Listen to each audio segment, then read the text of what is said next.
মন দিয়ে কথাগুলি শুনুন। ইংরেজি শিক্ষা হারাম হারাম বলে আমরা হুজুরেরা সাধারণ শিক্ষাটা তুলে দিলাম মুশরিক ও খ্রিস্টানদের হাতে।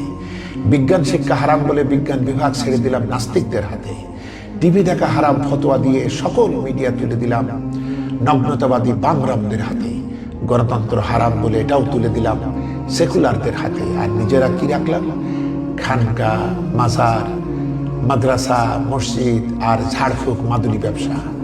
পার্লামেন্টে আমরা না গিয়ে সেখানে পাঠালাম ইসলামী জ্ঞানে অজ্ঞ এক শ্রেণীর বিজ্ঞদেরকে। আর তাই তাদের কাছে আমাদের দফার রফা নিয়ে লাঞ্ছনার মার খেতে হয়। সেই পার্লামেন্টে আমরা থাকলে তো দাবি করা লাগতো না, মুহূর্তেই আইন করে সেগুলো করতে পারতাম কবেই।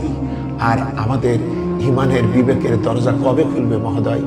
মনে রাখবেন, কোরআন এসেছে শাসন করার জন্য, শাসিত হতে আসেনি। প্রকৃতি ইসলামের জন্য কি কাজ করেছে আমি আপনি? আল্লাহ রাসূল সাল্লাল্লাহু আলাইহি সাল্লাম পৃথিবীতে এসেছেন কোরআনের বিধান কায়েমের জন্য, এবং তিনি 10টি বছর কোরআন দিয়ে রাষ্ট্র পরিচালনা করে দেখিয়ে দিয়েছেন।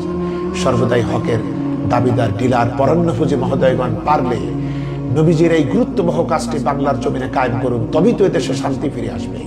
অতএব কোরআনের শাসনের জন্য ভেদাভেদ ভুলে আসুন, ঐক্যবদ্ধ হই, নতুবা দুনিয়া আখেরাত আমাদের বরবাদ হবে আর অধপতনের অতল তলদেশে নিপতিত হবে মানবতা। হে আল্লাহ, মুসলিম উম্মাহকে আপনি ঐক্যবদ্ধতার বোধোদয় দিন। আমিন।